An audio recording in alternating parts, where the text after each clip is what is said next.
вечер и добро дојдовте во 24 анализа. Вечерва разговарам со еден од луѓето кои придонесе кон создавањето на Парижинскиот договор, воедно и поранешен известувач за Македонија во Европскиот парламент, господин Ричард Hovit. Mr. Hovit, thank you for accepting to speak to us. I guess the most current question is the Parisian agreement, with signs that things are moving forward and there's processes developing. The perception that this agreement is the silver bullet that is going to solve all of the issues in Macedonia is revived. How do you view this situation currently? Well, actually, I view it with some sadness because I was there on the 2nd of June and have been following the situation since. And it was difficult enough in the first place to negotiate that agreement. And people will recall 2 years ago, a previous boycott of Parliament, a previous breakdown of trust between the political parties, and we had the then 1st of March agreement, and that was difficult enough to negotiate. And it's not unreasonable, sitting from outside in the European Union, but I would argue sitting from inside, in the houses and the living rooms in this country, people watching this news, if politicians come to an agreement that they actually fulfil what they've agreed to do.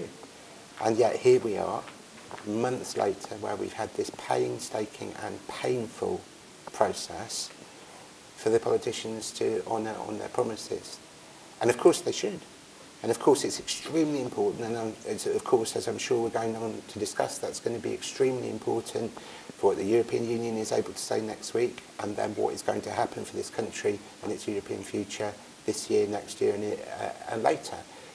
But the very fact that every agreement that appears to be made here is then subject to bad faith, to politicians trying to wriggle out of their commitments, to change the rules, to move the goalposts, to think that it's elastic, to think that deadlines don't matter.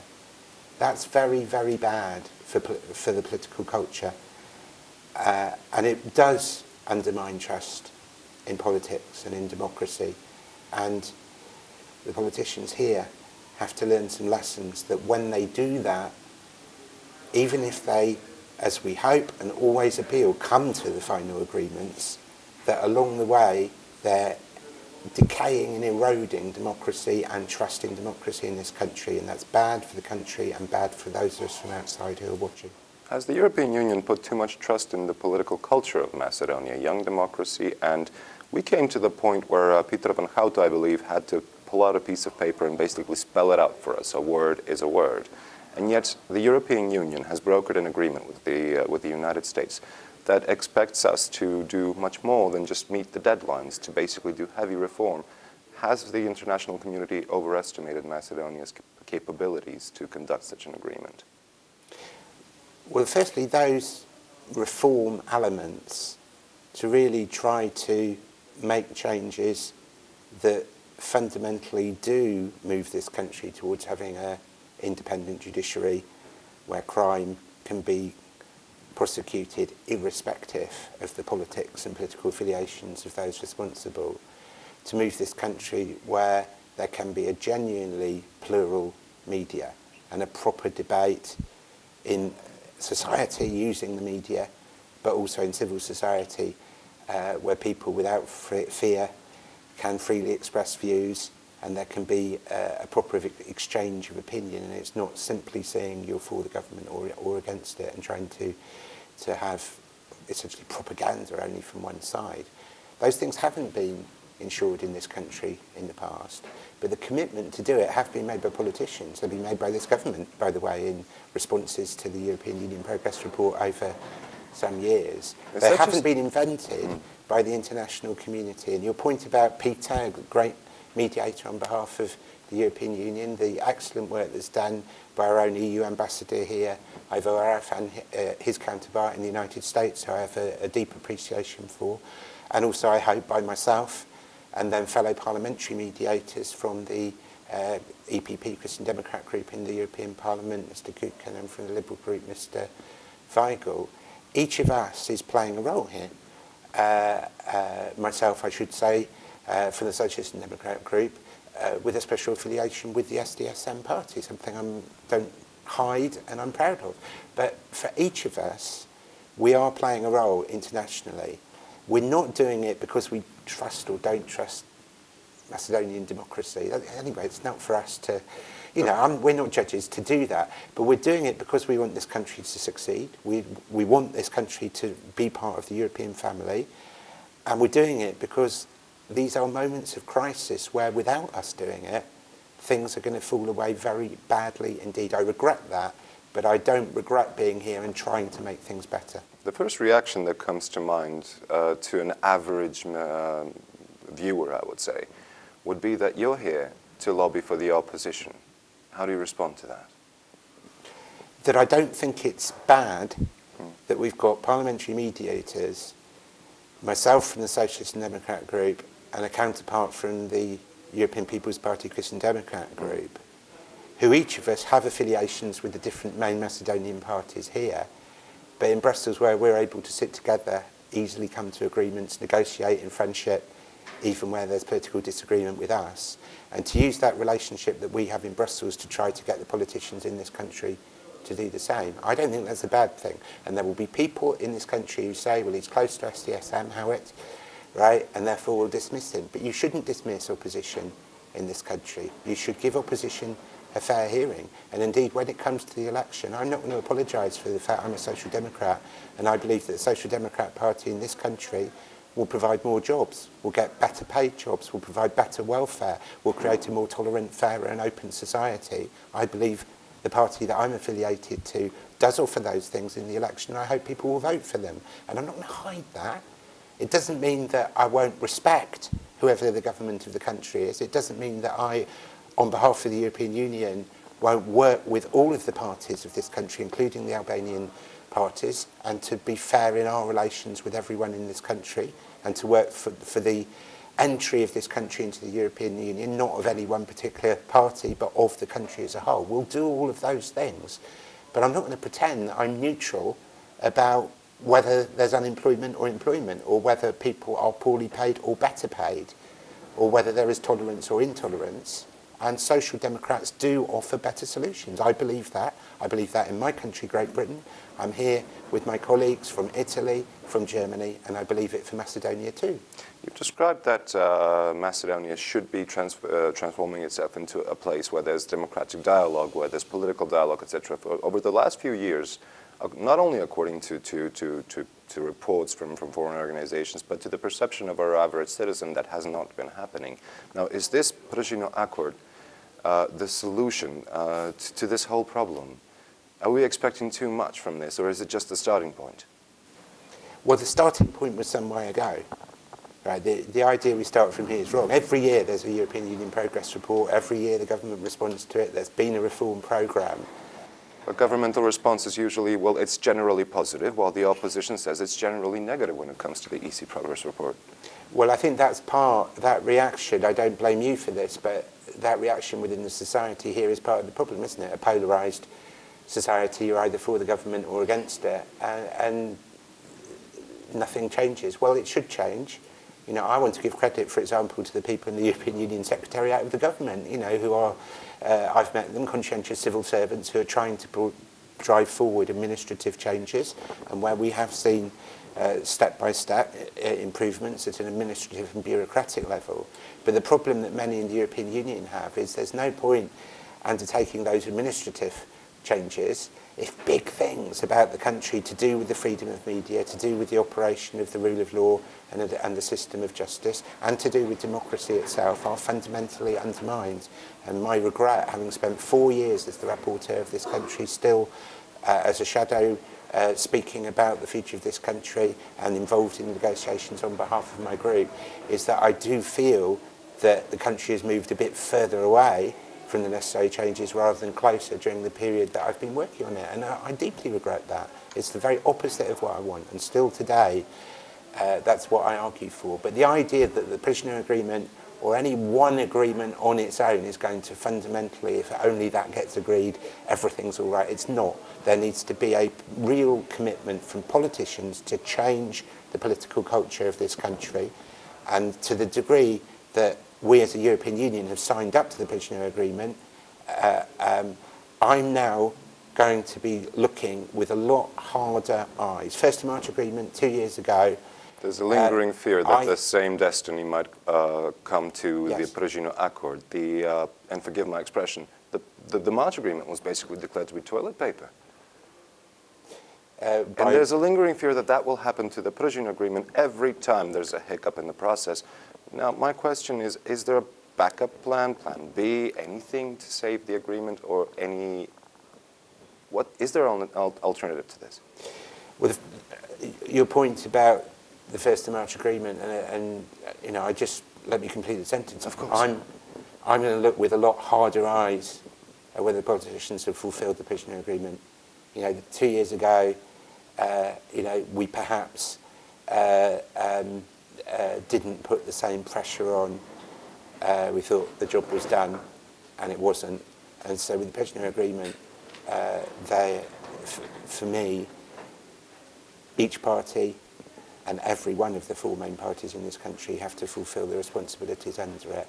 And there is going to be criticism, harsh criticism, if that isn't fulfilled. At the moment, it is very clear from the statement from Mr. Hahn, it's very clear from what the ambassador said in the Quint statement, the joint international statement read out by my British ambassadorial colleague here in Skopje, and it's very clear, I have to say, on the briefings given to me here this week, that the principal responsibility for non-implementation of the Pichinner Agreement is on the governing from no diplomatic party and on Mr. Gruevski rather than on SDSM or the other parties. I hope that will change. It should change. But we will hold to account those who do not fulfil their responsibilities. The deadlines aren't elastic.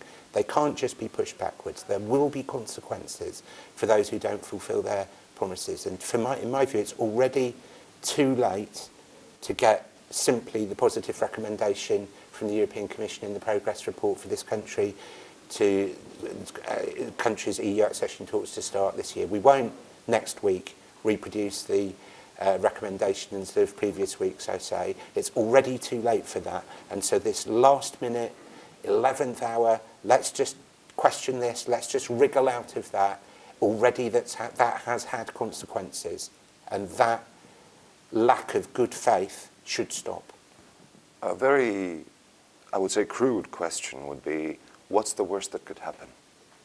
Because there's been speculation about large countries, developed European countries freezing diplomatic relations with Macedonia. And this is speculation. But is that on the table? Well, the first thing, we're not here to bully. We're trying to pressure, but we're trying to pressure constructively, with respect, and ultimately out of friendship for the country.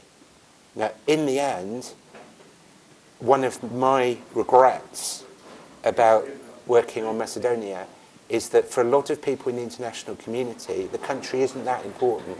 And it's not that people abroad want to punish the country and rain down bad things on this country. It's they'll walk away and lose interest. And so the real consequences, you talked about Plan B, but the real consequences of a failure to move on are within the country itself, isolation. Within the ethnic, good ethnic relations of the country being damaged, within the stability of the country being threatened, within a further breakdown and decay in the democratic structures in operating the country back to boycotts and bombs, you know, and then I hope not genuine bombs, which is all our fear.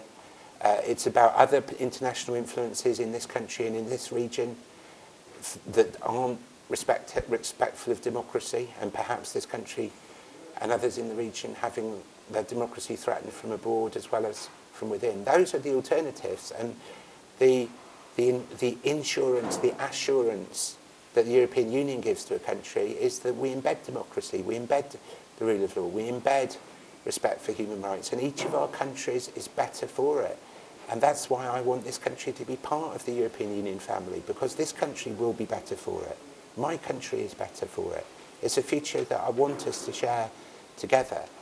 But if the European Union and other international actors essentially walk away and say, we've done our best, but in the end we can do more, no more, then this country won't stand still. This country will decay further And the people who will suffer most are not people in Britain or in Belgium or in France. They are people in Macedonia. And I don't want that, and that's why I'm here. But the suffering, the real suffering that will take place, will be for the people here. The children being at school and being born today are going to grow up and live in a worse country. And the politicians of today will be responsible for making that happen. Prime Minister Gruevski, speaking of the people, stated that on, I believe it was a party congress, stated that the people of Macedonia decide for the future and not some foreigners. And now, some of your colleagues, diplomats, have said, well, that couldn't be more true. But it seems that this was interpreted as an attempt as a reaction to international pressure over the Presino Agreement. How do you view this statement? What do you think about this declaration? I've already said that this is a sovereign country and we have to respect those from within it, and I do. I do. But first of all, ultra-nationalism is wrong.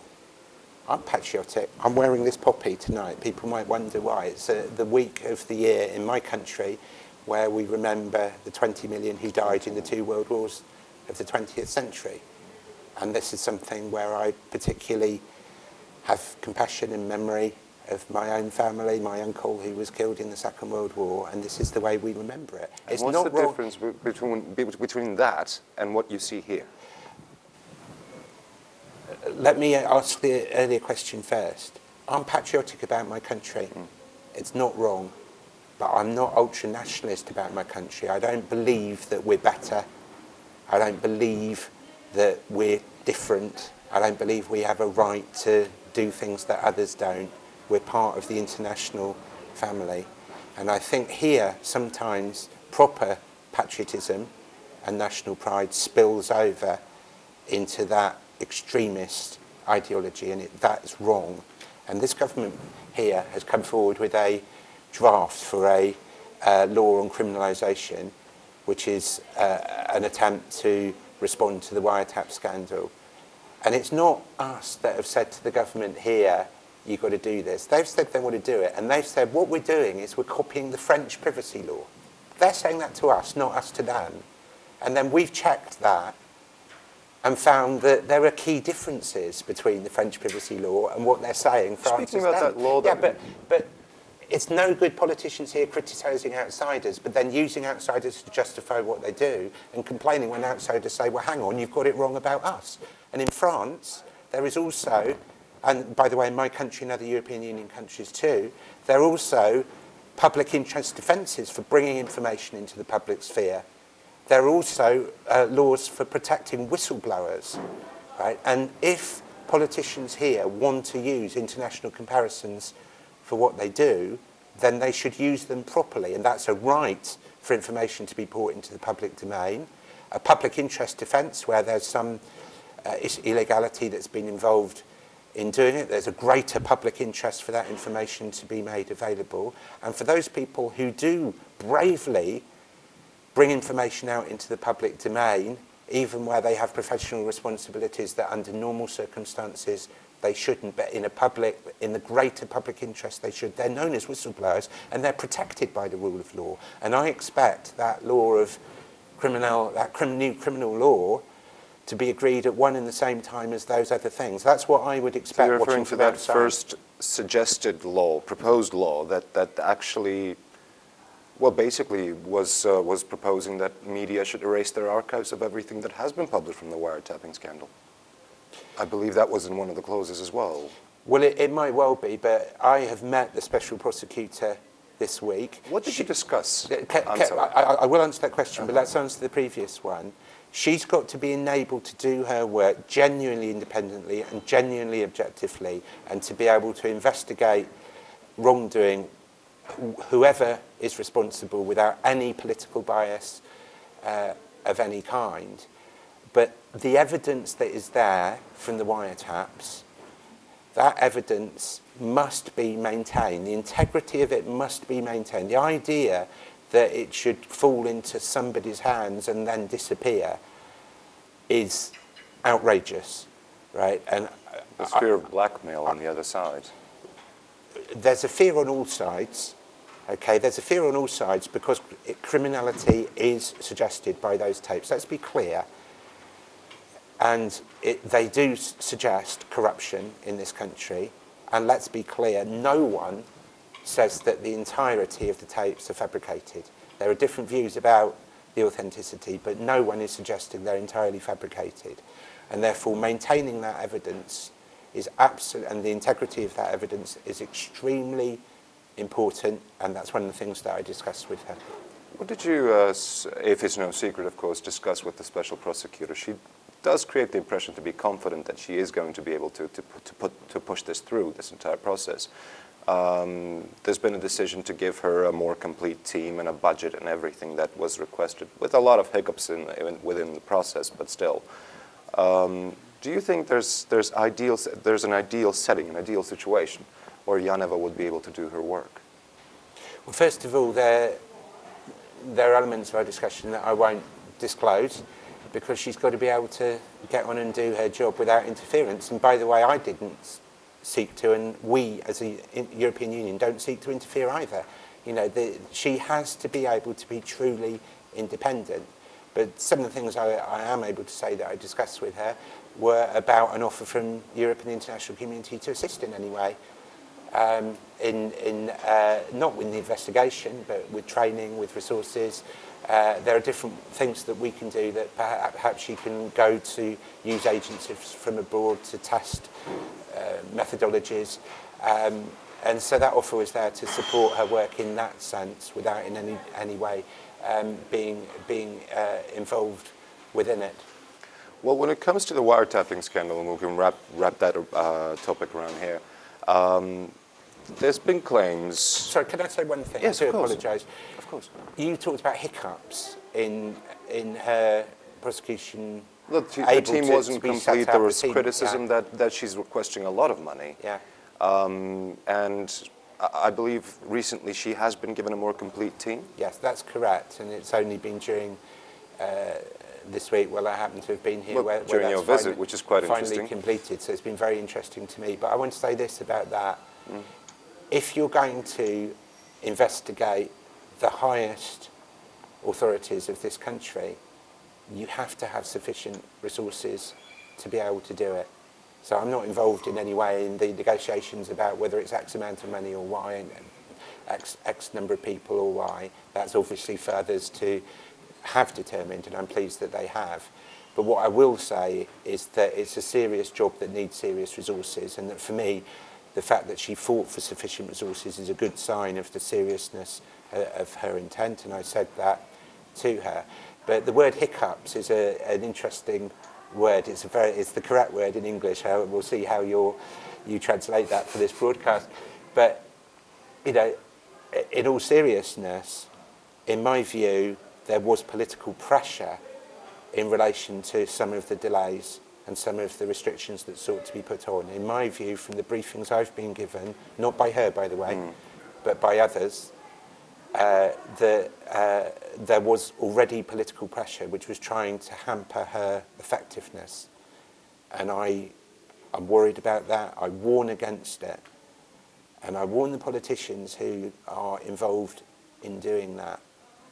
We've seen that. We've heard it already. And that must stop. You've mentioned pressure. Is pressure the only way to keep the process of the Pržino Accord going?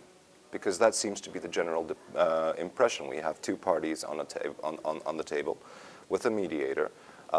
They come to an impasse, and suddenly there's, well, allegedly, and this is according to unofficial information, there's a proposed law on the special prosecutor coming from Brussels. There's a proposed law on the ministers and what they're allowed to do after there's an impasse about those issues. So is pressure the only way to keep this process going? Sadly, it is a necessary part of keeping the process going. It won't work on its own, though. We're not going to do it for you. In the end, this country will do it for itself. But my judgment, I regret it, but my judgment at this moment is that the level of international pressure is necessary to assist in that process. We in the end, the decision will be for the politicians here, but that we have to intervene at that level. And the alternative for us is walking away, and the consequences of walking away are so bad for democracy in this country, for conditions, economic and social conditions in this country, for international relations in this country, for the diplomatic future of this country, that we don't want to walk away. But I'm worried that ultimately that might be the result. I'm worried about that, and I just hope that those warnings are heard. There's been this is considered more of an interesting aspect around the whole thing, and I do want to pick your brain about it. The story of foreign services. Someone allegedly walking around the streets of Skopje for 5 years and wiretapping 200,000 people, was it? It was very strong when the wiretapping scandal began.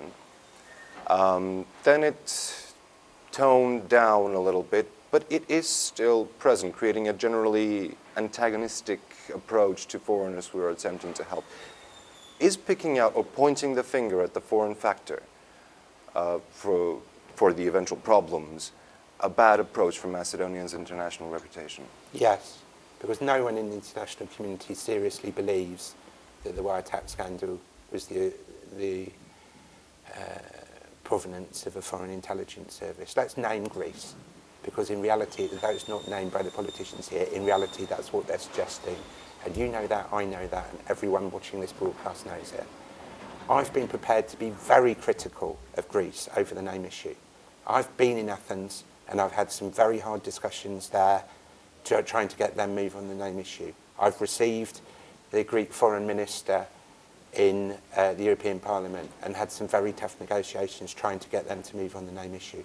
This week, the president of the Socialist and Democrat group, who I'm with on the visit, Gianni Patella, has said he is prepared to use his personal diplomacy with Syriza in Greece on behalf of trying to get movement on the name issue. So we do not take Greece's side against Macedonia. I don't and we don't. But I don't believe it was the Greek Foreign Service. I don't believe the level and complexity of the illegal mass surveillance that took place was possible by any foreign service. I believe local actors were responsible, and it's not said much actually by politicians now. You know, bear in mind that what was said by the Prime Minister of this country is that there was a coup, unquote, that's one of the allegations that I believe Yana was going to be seeing. And that still the leader of the opposition, Mr. Zaev, in theory, has charges against him for that coup because he brought evidence on tapes forward and was supposedly, from the governing party's point of view, the sole criminal in this matter, and there are criminal charges against him. Well, now we've got a special prosecutor to investigate the criminality, and a law for the special prosecutor that is agreed in Parliament. By the way, its legality, I understand, may be questioned. Yes, the Constitutional Court allegedly. If judges vote on political lines and question that law, the whole thing will stop. But the European Union has said itself that our judiciary is not independent of political pressure.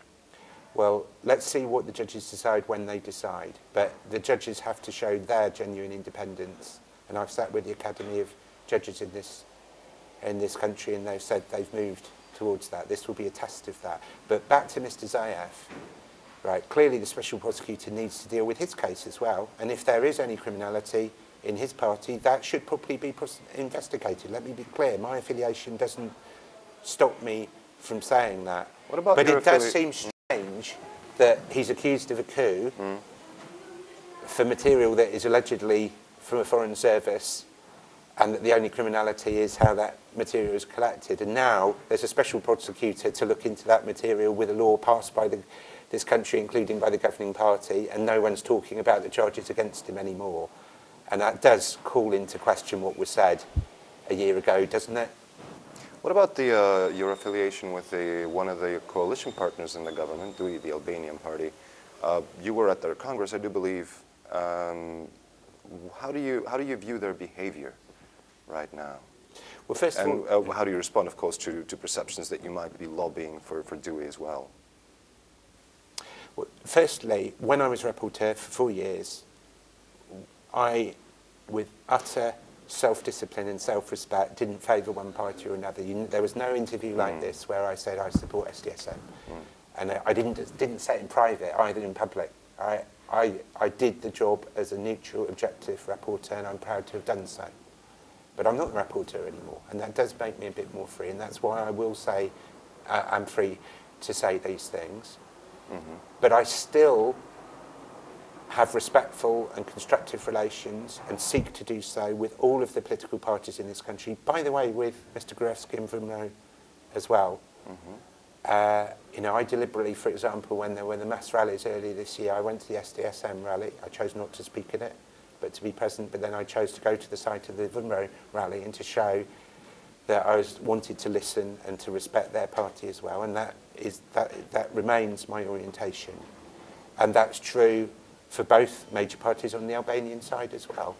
So, you know, am I someone who believes strongly in good interethnic relations in all of the countries of Europe, not just in this region? Yes. You know, at the moment we're dealing with real concerns about extremism within the Muslim community in Britain, in France, in other European countries. And I'm one of the people saying, yes, there are concerns about interethnic relations, but we have to counter divisions and prejudices in our society. That's the way that we stop extremism from growing, and that I believe that's true here, and that is about having good relations with those ethnic Albanian parties, Dewey, Mr. Almaty and Mr. Thaci as well. But it is about saying, as I do, that 2 years, was it 2 years ago? I think maybe not exactly. There was the 10th anniversary of the Hovit Framework Agreement, a little more. Yeah. And one of the things we said at the time is that there must be an action plan with a budget behind it to cover the next stage, the review of the Hovit Framework Agreement. It's never happened. It's never happened. There's now a report that's going to be published by the end of this month with some recommendations about what should happen next. But these are reports, these are words, they're not actions. And so, again, I don't apologise for talking with the ethnic Albanian countries parties in this country and for sharing some of their concerns about the rights for the communities that they most seek to represent. Because in the good interests of all of the people of this country, the commitments that have been made towards good ethnic relations have to be honoured, and it's another area where today I have to sit there and say they haven't.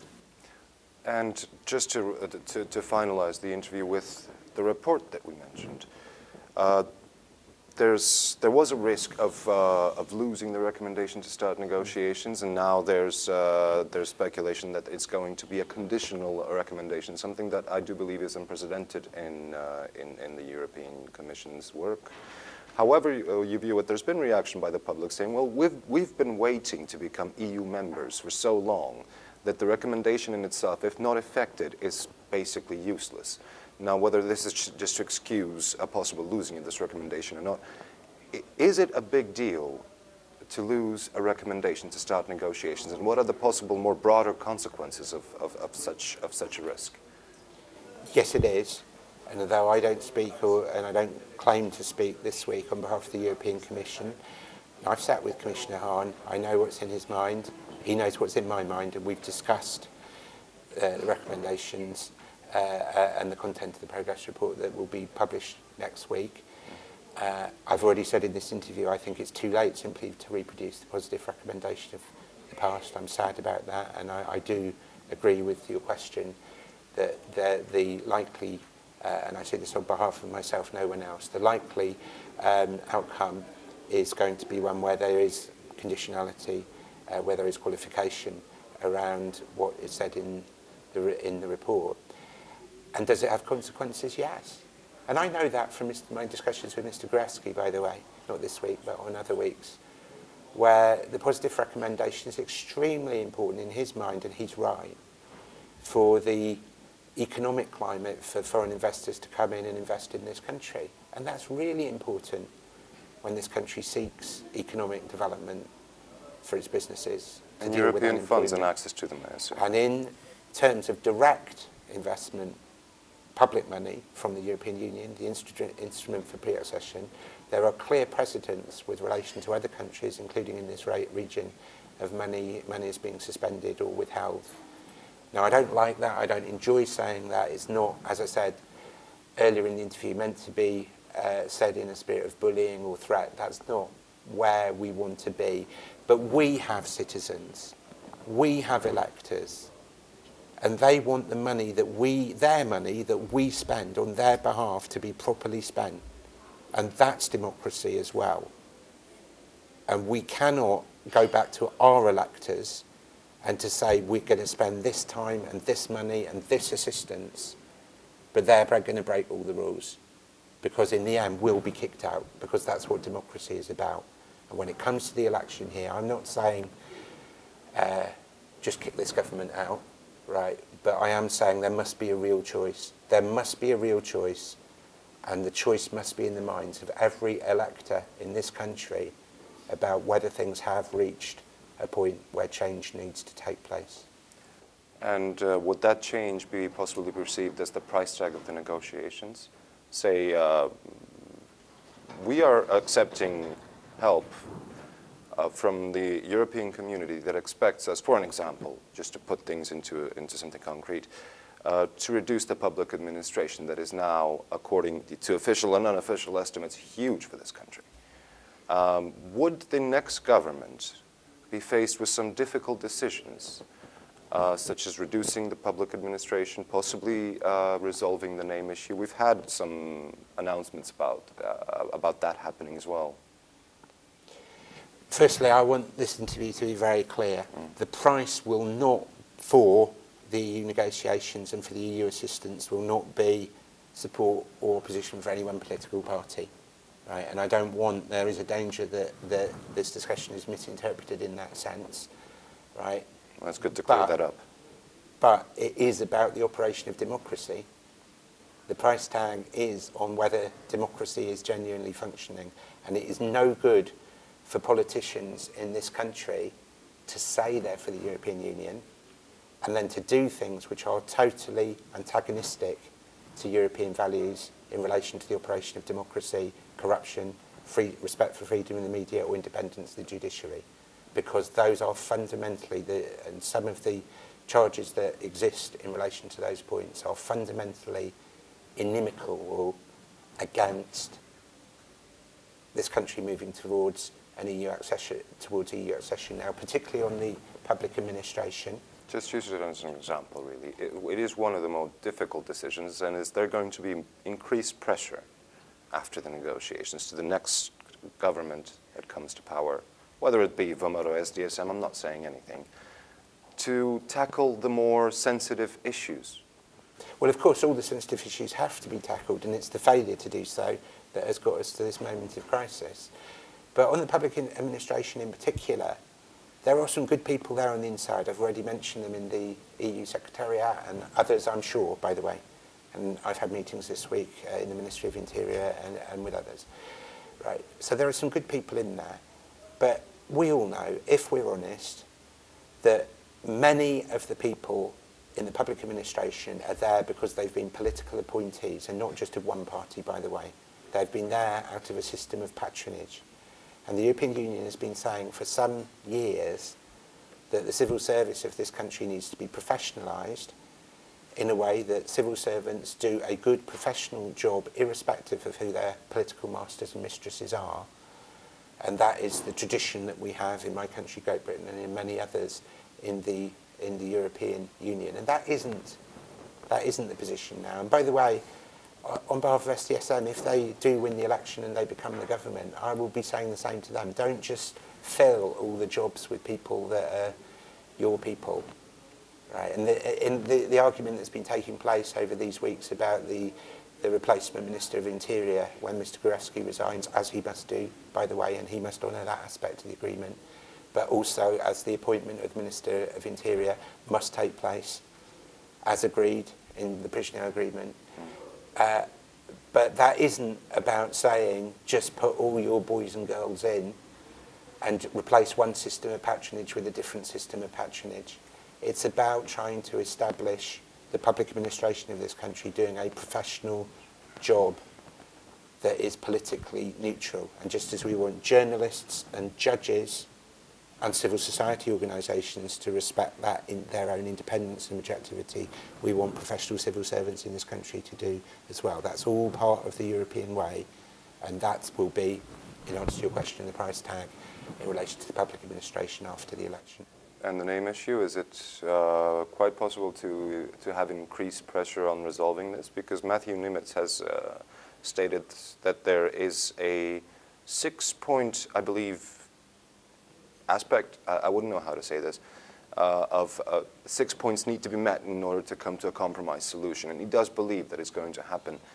Can we focus on a bilateral issue when we're internally very challenged with the basic democratic processes?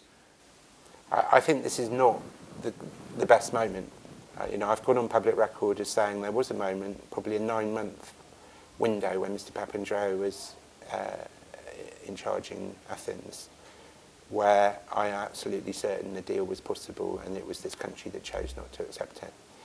But that moment isn't there on either side at the moment, I regret to say. But my feeling is that the actual difference is very little. But the emotional, historic, political ties that enable the final compromise to be bridged is very, very difficult on both sides.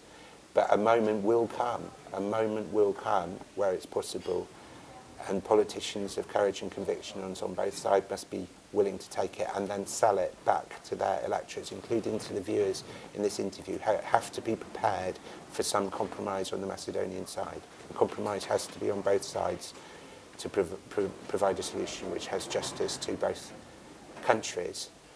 But things are a mess in Greece, let's be honest. I regret that too, and the consequences of it. But things are a mess here. So yes, the moment where the final deal might be struck, it looks further away. But that is a call to the parties here, there as well, by the way, to sort the mess out. Sort the mess out for the historic future of this country. Take away the impediments, because you've been adding impediments to solving the name issue. You've been doing it in this country. Lift those impediments, sort it out for the European Union accession process, for agreement with Greece, but sort it out first and foremost for your own people, because they deserve better. And is the name issue the only obstacle to Euro integration as it's been presented? No. It's the mess alongside it. So is the name issue more of a factor now rather than a real problem? It's a real problem. It's a real problem. But it can't be an excuse. And it's been used as an excuse for inaction and as cover for bad things happening in this country. And it shouldn't be used as an excuse, because it isn't an excuse. And is there anything that I neglected to ask you and you would like to add as we can wrap up the interview? That people know me. I don't have an overinflated view of my own role, but I've worked in this country for more than 5 years. I did a farewell lecture believing that my work for Macedonia would be mostly in Brussels, and that the new rapporteur, Mr. Vogel, would be undertaking the public profile role. And then I've now been back more times in the last year than in the years before. I do enjoy coming here. I regret that I'm coming here only to deal with crisis.